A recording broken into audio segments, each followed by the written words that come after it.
All right, guys. You might have to speak up. My hearing's not the best here. I got a little under the weather here.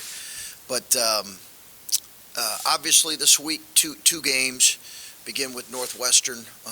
Northwestern, as we thought last time we played them, it's a really good team, old team, veteran team. As I mentioned on the radio here just recently, having as good a year as they've had really in a number of years, certainly dating back to the tournament team, which I believe they are right now. So, really good team, just coming off a win last night at Wisconsin. Older veteran guards, terrific defensively, well coached, and that's obviously on Thursday, followed by obviously a terrific Michigan State team, well coached Michigan State team. So, questions? Getting Northwestern again, the last time you played them was maybe your best game of the year. Yeah. When you look over that film and maybe start prepping for this game based on that, like what does it look like looking at your team and how you played in that game, and maybe seeing some things that you've struggled to replicate since? Well, one of the negatives of doing press conferences on a Monday is we're still working on the cleanup from yesterday. So I've not really had a chance to dive into that as much, Adam, right now. We will. I do agree it was probably our best performance of the year. It was as good as we've been defensively and offensively. Certainly, they'll come with adjustments. They're a very good road team as well. But at this point, I know the staff has done some advanced scouting and looked at it. And I think, clearly there was probably a confidence that came in a game like that. That maybe some guys played with that are struggling with a little bit right now. But outside of that, I can't say a whole lot. Now, when it comes to Bruce and his leadership role in this team, you had said how you asked him to be in some of the captains' meetings. I think on the broadcast they said something like there might have been a revote for captains. It was, yeah. Okay, how did that come about? Can you explain what that was or what that meant? I just wanted our guys to have a say in revoting for the leadership on the team, and I just thought it was a good time to do it. And they revoted, and he got the significant a number of votes. First time we've really had a freshman do that. Typically we do it earlier in the year, and it's just once on the year. But, I just think with such a new group, it was important to do it again. So. When did that happen, and did it change it? Did anybody fall out?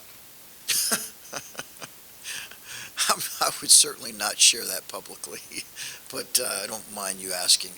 But I'm not going to put our players on blast if that were to happen. So, no, it happened just a couple of days ago. Yeah. You've talked about Zed's shoulder injury, and on the radio show last week you said it makes it hard for him to breathe a little bit with that compression sleeve or brace that he has to wear.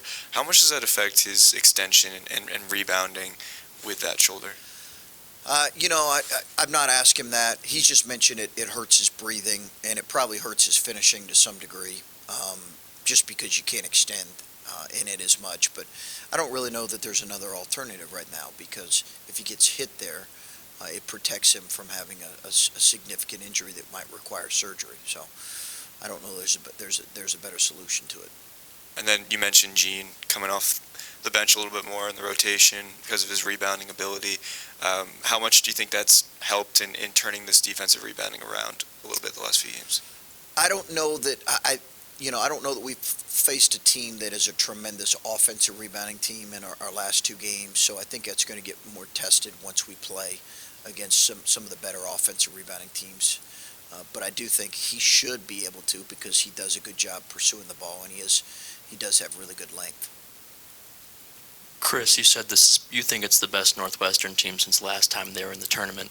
Last year they finished 7-13 in the conference, and then they lose what some people might say their best players, Young and Nance, and now they're looking like a tournament team. So, based on last time you played them, are there any specific players or maybe an approach that they've changed this year that they've stepped forward despite losing those guys? They're playing different defensively. It's a really interesting study. When you think about that, you think about it's really fascinating. It's a credit to Chris and their staff. But I think people knew that their guards were old. and that they as a team were pretty old. Um, so people understood how old their team was when you have, I think they have the starting point guard. I think he's going in his fourth year as starting point guard.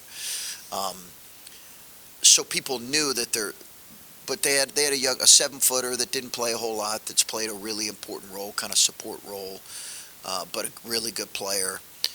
I think it's just a really interesting study, and you have those two guys leave, and it's not an indictment on those two guys, but now they're having the best year they've had in some time. What makes all that, work like that? Now as I mentioned, they've changed how they play defensively. They play much more pressure defense, and they've just changed how they play, and they're very good defensively. But it's an interesting case study. It really is, in kind of team dynamics, and they've obviously got into a great rhythm here. Trying to crunch some numbers on what's happened here in these last 10 games, and what I see is opponents are shooting for a higher percentage, and they're also taking and making more threes in a lot of these games than you guys are. I know every game's different, and there's no one-size-fits-all, but just what can you see defensively and maybe in terms of shooting threes that maybe you guys can tweak a little bit, I guess? Some of that might be some of the trapping that we've done out of the post that has initiated some open threes. I think some of it's been transition. I don't know that there's a specific, lesson from that, Steve, or generalization in that. I'd have to take a deep dive in it myself, other than I just think we've had too many inconsistent moments defensively, too many times where we've, yesterday they opened with 2 threes. One of them was both of them were fairly well contested. But I don't know that there's a specific element to that outside of our transition has to clean up and our rotations out of our post traps have to get better. Get back together. Obviously, you're in a real difficult spot here. I mean, you're under 500 with 8 games to go. Just how do you keep this positive? What are you trying to build, I guess, down the stretch? And I don't know, what is the message when you get back together of this is why we're going to continue to pound at this rock to try and get it right? Yeah, I think you just focus on the work, Steve. I think you focus on the work. Listen, I don't know that there's an answer outside of just focusing on the work and focusing on what we need to get better and improve in. I think if you focus our thoughts too much on what has happened or what's ahead of us or what's next, I think that can be overwhelming for everybody. I think we have to focus on the work. And there's optimism if we focus in the work that ultimately, if we show improvement, that there'll be dividends that'll be paid, and that's it. And that's going to be the message to them. There'll be some specific messages, but it's going to be based around that. The radio show, you were talking about the transfer guys and messages getting through as well as it needed to. You talked about Sean in transition and getting him more involved.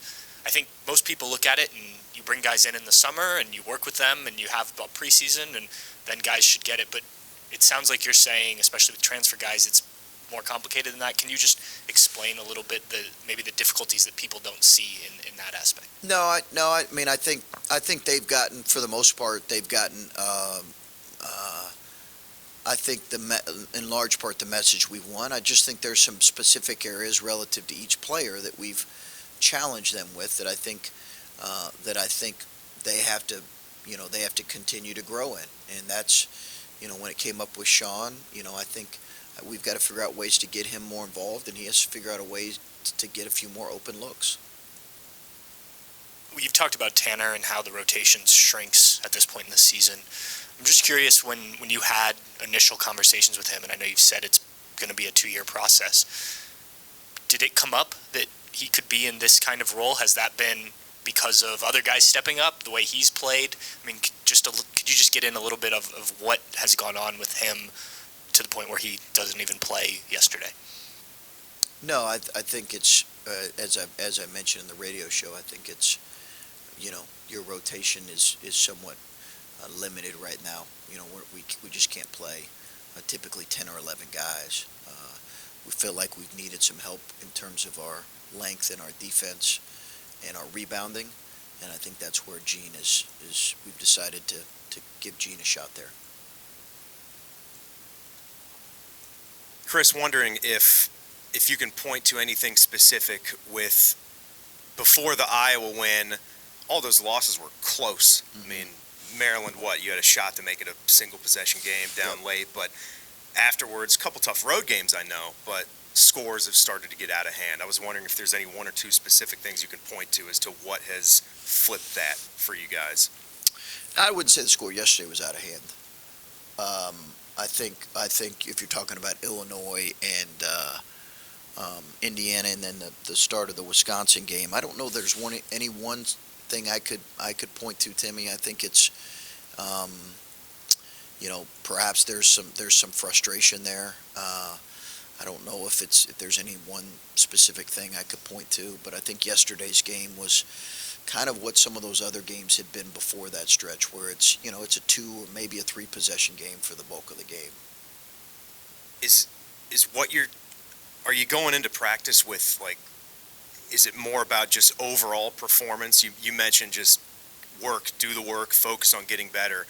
Are there a couple different guys where you're looking for, better offensive performances from a specific player, or better defensive performances from specific players? Is it just collectively everything at this point? Yeah, I think you're looking at more collective areas that we have to get better in. Yesterday, I thought we took too many unbalanced shots in the paint, over length and size, over wall-ups that were just, had a very small percentage of going in. And, our teams have typically not done that. We've got to get better in that specific area. I think you're really trying to focus on specific areas. You're having individual conversations and individual film sessions with guys, certainly this time of year, but it's a few collective areas that we just have to get better in. You talk about the positive mindset, trying to get better. For you as a coach, this is something you haven't faced at Ohio State, being down, under 500 this late. How have you dealt with this? What is your mentality going into practice? I think, Adam asked something along that last week. I think you focus on the work, as much as possible. And then, I think for me, when I'm really committed to kind of my habits every day that allow me to be in, somewhat of a sane mental space, and be in the habits that help me be, better physically, spiritually, and emotionally. Those are typically, the things that allow you to hopefully be the best version of yourself. And I think when I don't do that, I think I can tend to be, get angry a little easier, maybe be a little bit more triggered. So I think for me, that's really what I focused on, the work, and focused on trying to do those things well. And at Ohio State basketball, the NCAA tournament, you've gone every year. How frustrating is where the program is right now, at least so far this season? I've mentioned it before. Obviously, it's disappointing, but again, we're focused on the work. We're focusing on the next opportunity we have to get better, which is tomorrow. And that's everything else. I've addressed that. It's obviously disappointed. We're working extremely hard here to be better the next time out, and that begins in practice tomorrow.